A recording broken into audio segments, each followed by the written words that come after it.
गुरुदेवो महेश्वरः गुरु साक्षात् परब्रह्म तस्मै श्री गुरुवे नमः।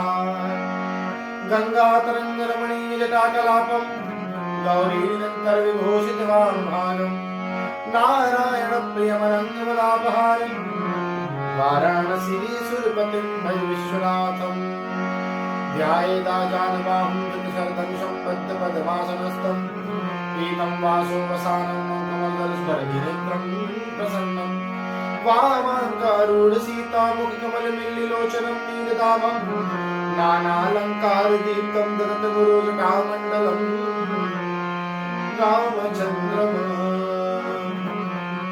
सच्चिदानन्दरूपाय विश्वोत्पत्त्यादिहेतवे तापत्रय विनाशाय श्रीकृष्णाय वयं नमः। ॐ वरदामं महेशैलावदेहं दनुजवंशां ज्ञानिनां सकलगुणनिधानं मानराणामधीशं रघुपति प्रिय भक्तं वातजातं नमामि। या देवी सर्वभूतेषु शक्तिरूपेण संस्थिता नमस्तस्यै नमस्तस्यै नमस्तस्यै नमो नमः। राम कथा के रसिक तुम भक्ति राशि मति धीर अब शुभ आसन कीजिए तेज पुंज कपिवीर। रामायण तुलसी कृत कथा करहु विस्तार सुच सुंदर आसन सुभग आय पवन कुमार। सुच सुंदर आसन सुभग आय पवन कुमार। बोले श्यामल रामचंद्र की जय, पवन सुत हनुमान की जय, उमापति महादेव की जय।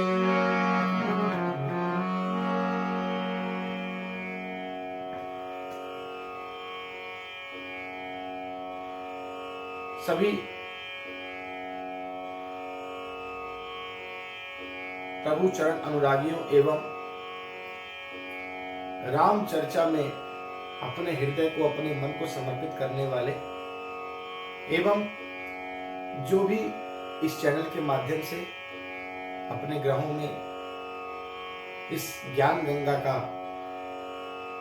पान कर रहे हो, चरणामृत पान कर रहे हो, इस ज्ञान गंगा में गोते लगा रहे हो, प्रभु चरण की रज रूपी इस स्वर्ण मुद्रा को अपने घर में धारण कर रहे हो,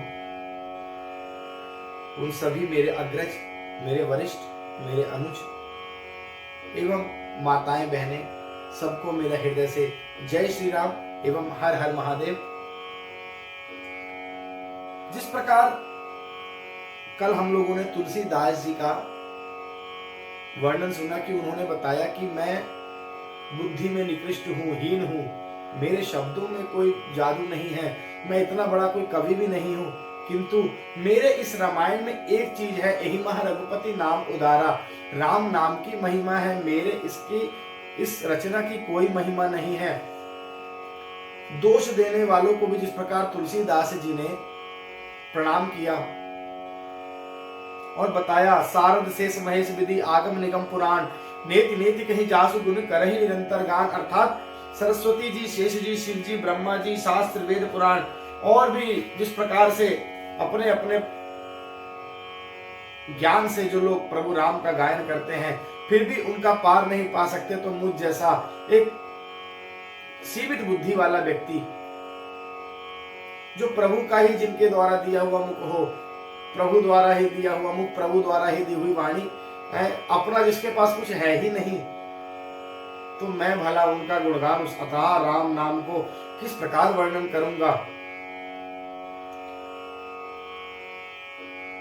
तो आगे प्रभु कहते हैं गोस्वामी जी, चौपाई से प्रारंभ होता है। सब जानत प्रभु प्रभुता सोई, तदपि बिनु कहे यहाँ न कोई। कहा वेद यस कारण राखा, भजन प्रभाव भांति बहु भाषा। एक अनीह अनूप अनामा, अज सच्चिदानंद परधामा। व्यापक विश्व रूप भगवाना, तेहि दरी देह चरित कृत नाना। सो केवल भग तन हित लागी, परम कृपाल प्रणत अनुरागी। जहि जन पर ममता अति छोहु, जहि करुणा करी कीन न कोहु। गए बहोर गरीब निवाजू, सरल सबल साहिब रघुराजू। बुध बर नहीं हरि जस यस जानी, करहि पुनीत सुफल निज बानी। तेहि बल मैं रघुपति गुण गाहा, कहीं हूँ नाई राम पद माथा। मुन नहीं प्रथम हरि कीरति गाई, तेहि मग चलत सुगम मोहि भाई। सब जानत प्रभु प्रभुता सोई, चौपाइयों के पश्चात 13वां दोहा आएगा। जैसा कि मैंने बताया, रामायण गायन के लिए एवं रामायण को पढ़ने के लिए, शुद्ध पढ़ने के लिए मात्राओं का ज्ञान आवश्यक है। कहाँ छोटी ई की मात्रा, कहाँ बड़ी ई की मात्रा। जो रामायण प्रथम बार यदि कोई मेरे सब्सक्राइबर, मेरे को देखने वाले यदि कोई पढ़ रहे हो, तो मात्राओं का ज्ञान अवश्य रखें। जैसे सच्चिदानंद, यहाँ एक शब्द आया है, अज सच्चिदानंद परधामा। अगर आप उस सच्चिदानंद भी पढ़ लेंगे, जैसे बोला जाता है सच्चिदानंद, तो यदि आप जल्दी भी उसको बोल देंगे तो भी आपका वह कवित्व नहीं बैठेगा सटीक। एक अनीह रूप अनामा, अज सच्चिदानंद परधामा, तो वो कवित्व में मिठास नहीं आएगी।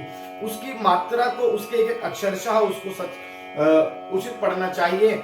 एक अनीह रूप अनामा, अज सच्चिदानंद परधामा। व्यापक विश्व रूप भगवाना, तेहि दरि देह चरित कृत नाना। तो प्रभु पहली चौपाई, सब जानत प्रभु प्रभुता सोई, तदपि कहे बिनु रहा न कोई। तहा वेद अस्कारण राखा, भजन प्रभाव भांति बहुभाषा। अर्थात प्रभु श्री रामचंद्र जी की प्रभुता को सब अकथनीय ही जानते हैं। सब जानते हैं कि इनको पार पाना, इनकी कथा करना, इनके गुणगान करना असंभव है। तदापि कहे बिना कोई नहीं रहा, फिर भी लोगों ने अपने कल्याण हेतु की राम नाम का ही मुख से गायन होगा। देखिए, मैं एक बात आपको स्पष्ट कर दूं कि मेरा भी एकमात्र उद्देश्य आप तक ये राम कथा पहुंचाने का, प्रभु की प्रेरणा मेरे मन में हुई, इसको मैं अपना भी कल्याण मानता हूँ कि प्रभु ने मेरा ही कल्याण किया है। इसमें मेरे प्रति उनकी दृष्टि हुई है, उनका स्नेह जागृत हुआ है, उनकी कृपा दृष्टि, उनके चरण रज का यह प्रभाव है कि मैं आप तक अपने कल्याण के लिए यह सब पहुंचा रहा हूं। स्वांता सुखाय, तुलसीदास जी ने बोला था ना, स्वांता सुखाय। आप भी यदि किसी को इस रामचरित्र मानस से जोड़ते हैं तो उसका तो आप कल्याण करेंगे ही करेंगे, किंतु आप अपना कल्याण स्वयं करेंगे।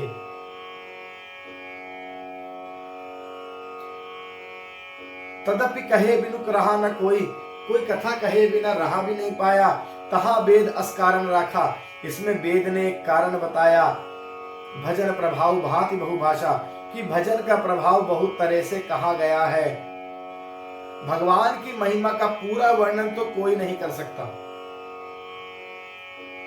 नाम अनंत अनंत गुण, परंतु जिसमें जितना बन पड़ा उसने उसी प्रकार से अपनी बुद्धि अनुसार प्रभु को आप लोगों के हृदय में स्थापित करने का प्रयास किया। और भगवान के गुणगान रूपी भजन का प्रभाव तो बहुत अनोखा है।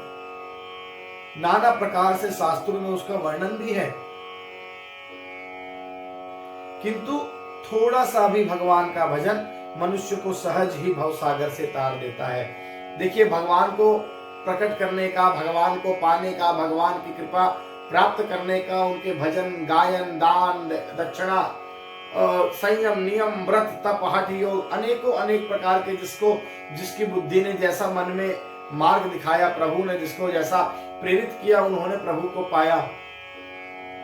कई लोगों ने अपने सैकड़ों जन्म व्यतीत भी कर दिए प्रभु को दर्शन हेतु, किंतु कलयुग में भी थोड़ा सा भी भजन मनुष्य अगर कर दे तो सहज ही भवसागर अर्थात इस मृत्यु लोक रूपी भवसागर से, इस माया रूपी सागर से हम तर सकते हैं। एक अनीह अरूप अनामा अन सच्चिदानंद परधामा, जो परमेश्वर एक है, जिनकी कोई इच्छा नहीं है, जिनका कोई रूप नहीं है, अन सच्चिदानंद।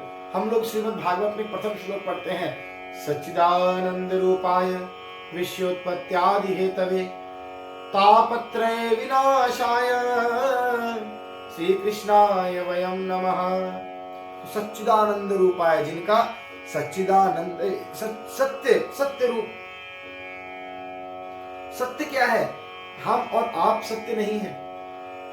जो चीज नश्वर हो जाए उसको आप सत्य कैसे कह सकते हैं? वायु सत्य है, दिखती नहीं पर सत्य है। आपके ना रहने से पूर्व भी थी, आपके सम्मुख भी बह रही है, और आप जब इस सृष्टि में, इस संसार में नहीं रहेंगे तब भी वायु अपनी जगह पर होगी, सूर्य अपनी जगह पर होगा, चंद्र अपनी जगह पर होगा। वह सत्य है, शाश्वत सत्य। तो प्रभु का जो रूप बताया, स्वरूप सच्चिदानंद, सच्चिदानंद, आनंददायी,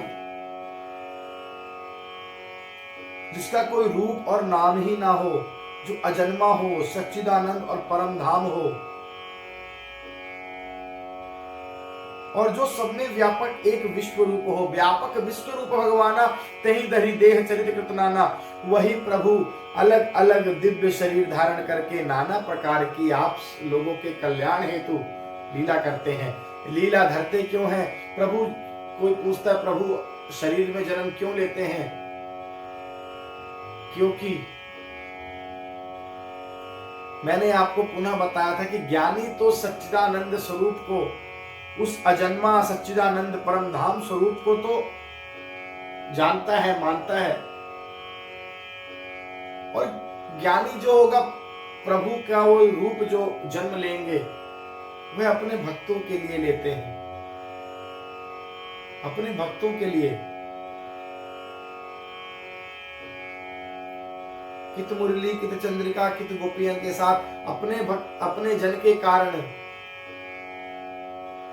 कृष्ण भय रघुनाथ अलग अलग रूपों में, कन्हैया जी ने राम रूप में भी दर्शन दिए, राम जी ने चतुर्भुज श्री हरि विष्णु का रूप भी दिखाया है परशुराम जी को। सत्यता से परशुराम जी को जब दर्शन हुए थे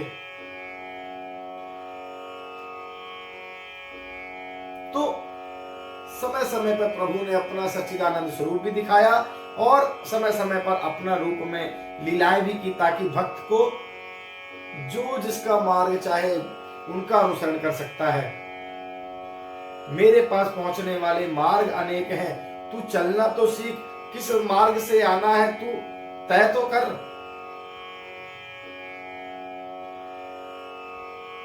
आगे कहते हैं, सो केवल भगतन हित लागी, परम कृपाल परम अनुरागी, जहि जन परम ममता तिछोहु, जहि करुणा कर कीन न कोहु। वह लीला केवल भक्तों के हित के लिए ही करते हैं, क्योंकि भगवान परम कृपालु हैं और शरणागत के बड़े प्रेमी हैं। जहि जन पर ममता तिछोहु, जहि करुणा कर कीन न छोहु। जिनकी भक्तों पर बड़ी ममता और कृपा है, जिन्होंने एक बार जिस पर कृपा कर दी उस पर फिर भी कभी क्रोध नहीं किया। मैंने आपको उसके उदाहरण भी आपको बताया था। सुग्रीव, विभीषण अपने भक्तों पर भक्त वत्सल है भगवान, गलतियों को क्षमा करते हैं।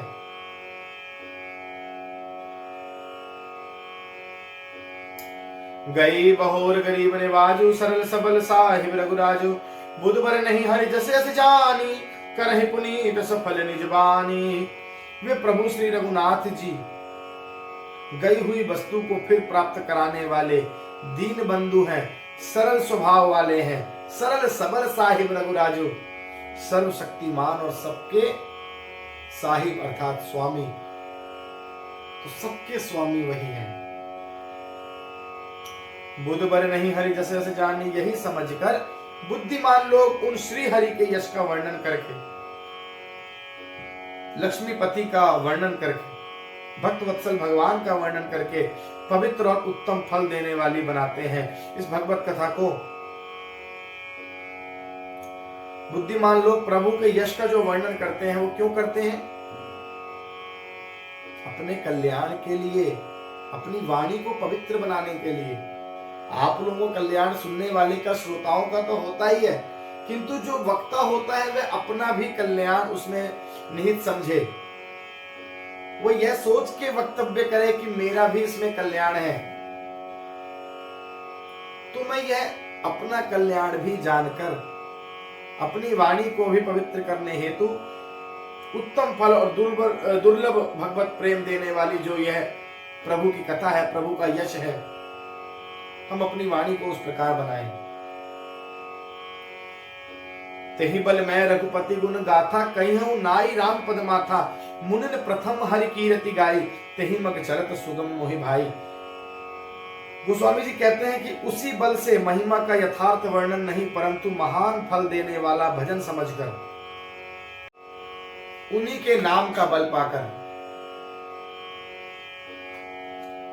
मुनि ने प्रथम हरि कीरति गाये, तेहि मग चलत सुगम मोहि भाई।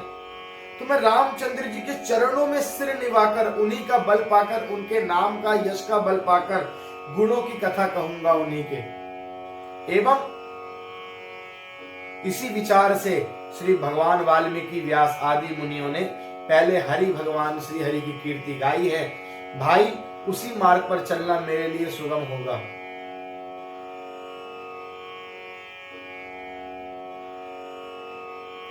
अति अपार जे सरित बर, जौन सेतु कराही। चढ़ी पिली कौ परम लघु, बिनु श्रम पार ही जाही। अर्थात जो अत्यंत बड़ी श्रेष्ठ नदियां हैं, अति अपार सरित बर, जौन सेतु कराही। यदि राजा उन पर पुल बंधा देता है तो अत्यंत छोटी चींटियां भी उन पर चढ़कर बिना परिश्रम के पार चली जाती हैं। वह पुल उन मनुष्यों के लिए तो पार कराने वाला है ही, उन चींटियों के लिए भी पार कराने वाला है। ये ध्यान रखने योग्य बातें हैं।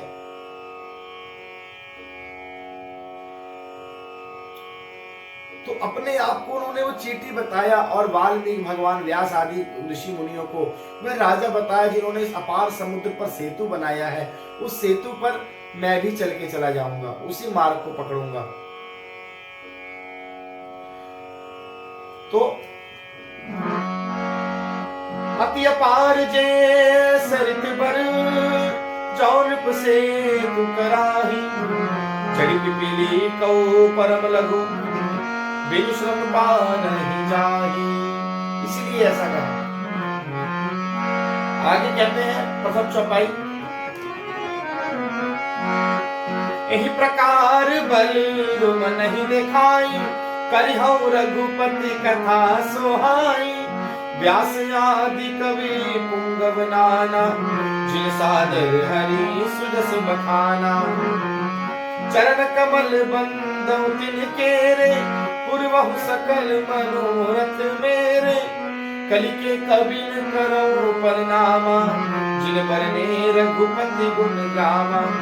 जे प्राकृत कवि परम सयाने, भाषा जिन हरि चरित बखाने।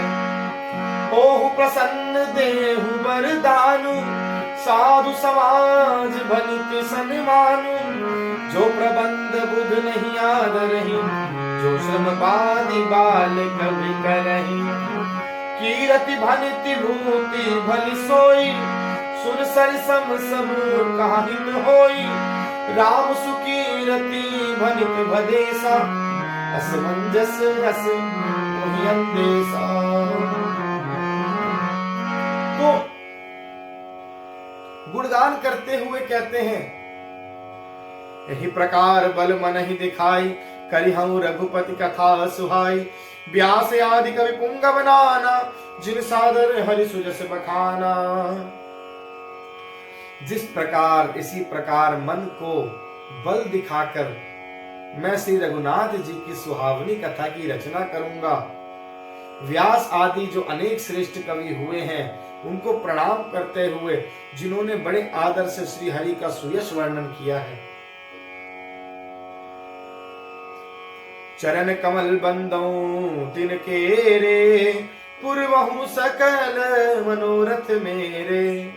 कलिके कबिन करऊं परनामा, जिन बरने रघुपति गुण ग्रामा। मैं उन सब श्रेष्ठ कवियों के चरण कमलों में प्रणाम करते हुए, उनकी वंदना करते हुए वे मेरे सब मनोरथ को पूरा करें, ऐसी प्रार्थना करता हूं। कलयुग के उन कवियों को भी मैं प्रणाम करता हूं जिन्होंने रघुनाथ जी के गुण समूह का वर्णन किया है जन कल्याण हेतु। जे प्राकृत कवि परम सयाने, भाषा जिन हरि चरित बखाने। भय जे आई जे हो यही आगे, प्रणवों सब ही कपट सब त्यागे। जो बड़े बुद्धिमान प्राकृतिक कवि हैं, जो जन्म से ही कवि हो, जिन्होंने भाषा में हरि चरित्रों का वर्णन किया हो। भय जो आई जे हो यही आगे, जो ऐसे कवि पहले हो चुके हैं, वर्तमान में होंगे या आने वाले समय में हैं, जो हो चुके हो, जो वर्तमान में कवि उपस्थित हो या आने वाले भविष्य में भी जो कवि श्री रघुनाथ जी की वंदना करेंगे, उनके यशों का गायन करेंगे, उन सबको मैं सारा कपट त्याग कर बारंबार प्रणाम करता हूं। कितनी सुंदर तुलसीदास जी ने वंदना करी है, देखिए। ऐसी विनम्रता पे मां सरस्वती जी एवं श्री रघुनाथ जी का जिन पर कृपा होता है, वही इस प्रकार की विनम्रता दिखा सकते हैं। वरना आने वाले छोटे कवियों के लिए या छोटों के लिए हर कोई संदेश देता है कि भैया मैं बड़ा हूं, ये आपके लिए मार्गदर्शक बनेगी ये चीज। लेकिन वो किसी के लिए नोट्स छोड़कर नहीं गए, कोई इससे सीखो। वो उनको प्रणाम कर रहे हैं आने वालों के लिए भी। ये विनम्रता दिखाई है तुलसीदास जी ने। हो प्रसन्न देहु वरदानु, साधु समाज बनति सन्मानु। जो प्रबंध बुध दे आदरहि, सो समबादि बाल कवि करहि। सभी मुझ पर प्रसन्न होकर मुझे वरदान दीजिए कि साधु समाज में मेरी कविता का सम्मान हो। मुझे यही वरदान चाहिए कि गुणी जनों के बीच में, साधुओं और संतों के बीच में मेरे लिखे हुए पद गाए जाएं, सम्मान तो हो, कम से कम सम्मानित रहूं मैं। जो प्रबंध बुध आदर नहीं, क्योंकि बुद्धिमान लोग जिस कविता का आदर नहीं करते, मूर्ख कवि ही उसकी रचना व्यर्थ परिश्रम करते हैं।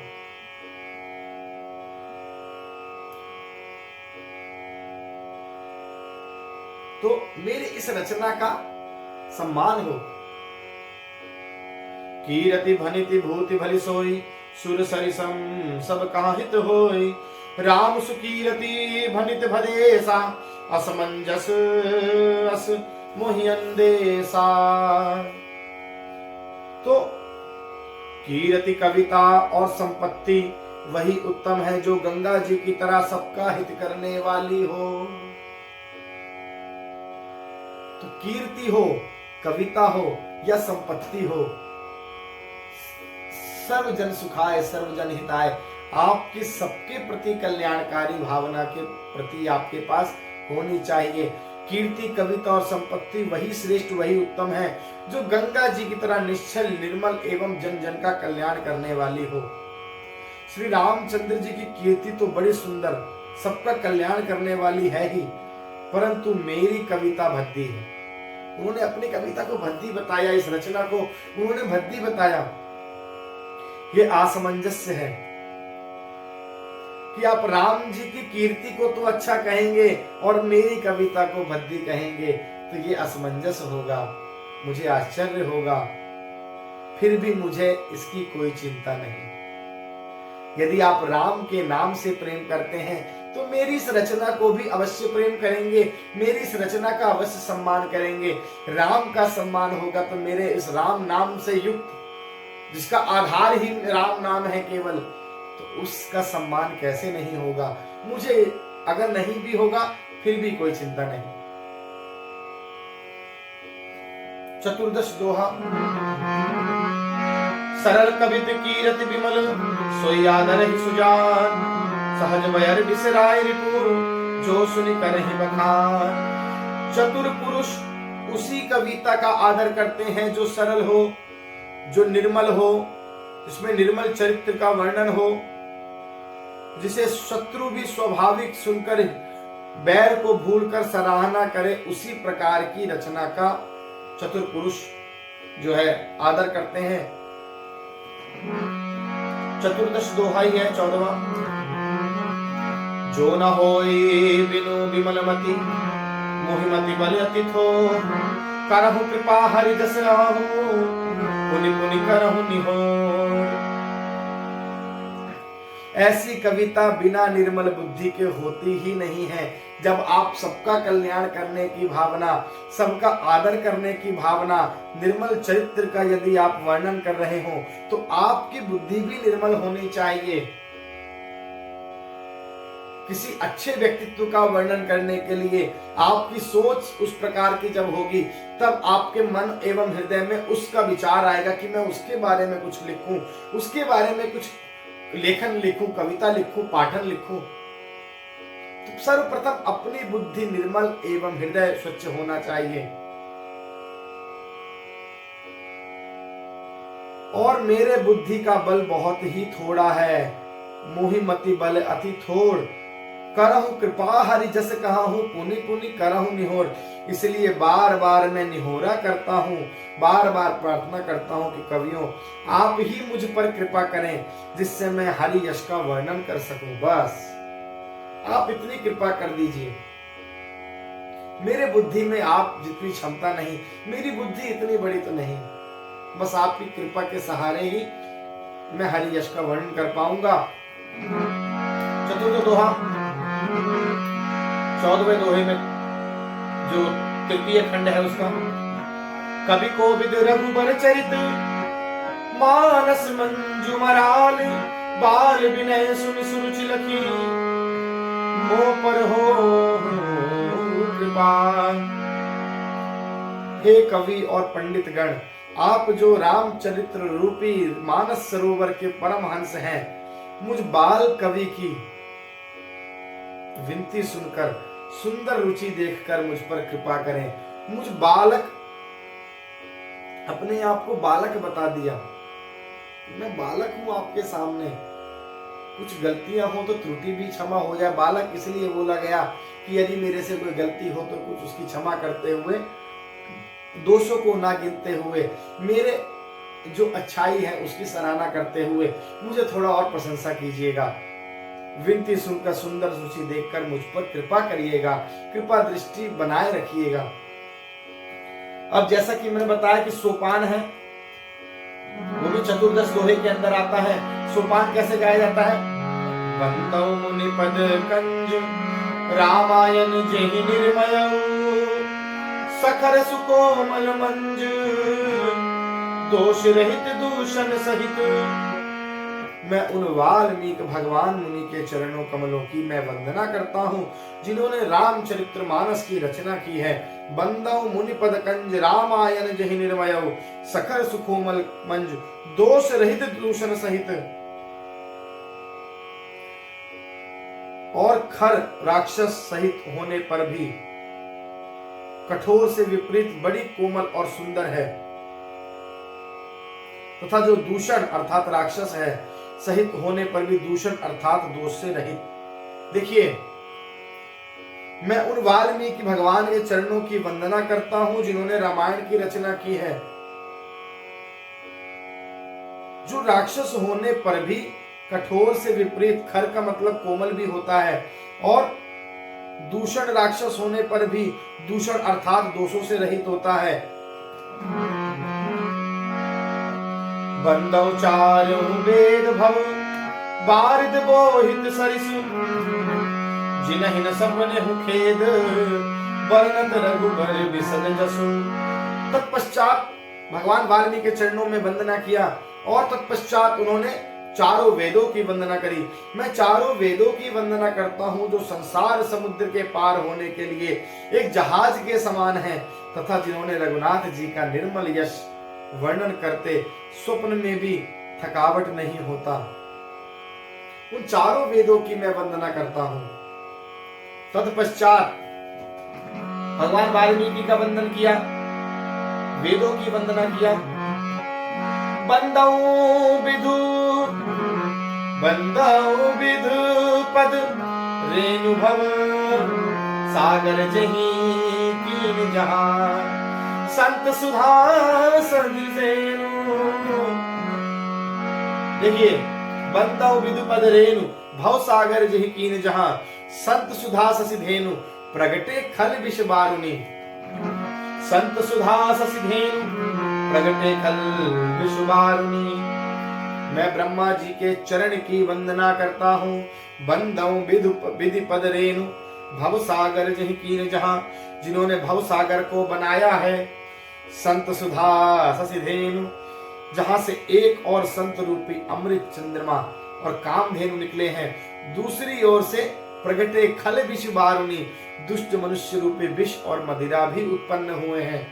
ब्रह्मा जी के बनाए हुए भवसागर में संत रूपी अमृत भी उत्पन्न है, चंद्रमा भी उत्पन्न है, कामधेनु उत्पन्न है, वहीं दूसरी ओर से मनुष्य भी उत्पन्न है,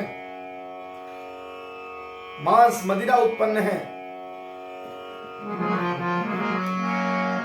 विबुध विप्र बुध ग्रह चरण बंदी कहूं कर जोरी, होय प्रसन्न पूर्वहु सकल मंजु मनोरथ मोरी। अब इसको दोहे की तरह पढ़ना था। आगे लिखा हुआ है दो और एक बिंदी लगी है। दो मतलब दोहा, सो मतलब सोपान, छ मतलब छंद। ये बात ध्यान रखिएगा। दो मतलब दोहा, छ मतलब छंद, सो मतलब सोपान। तो सोपान पढ़ने का तरीका, दोहा पढ़ने का तरीका एवं छंद पढ़ने का तरीका आपको बताया गया। आने वाले जैसे जैसे हमारा क्रम चलेगा हम आपको छंद पढ़ना भी बताएंगे। और चौपाई, च और डबल औ की मात्रा लगी होगी अंक की चौपाई। कई रामकथा रामचरितमानस किताबों में चौपाई चौ लिखा होता है उसमें, तो वो चौपाई हो गई।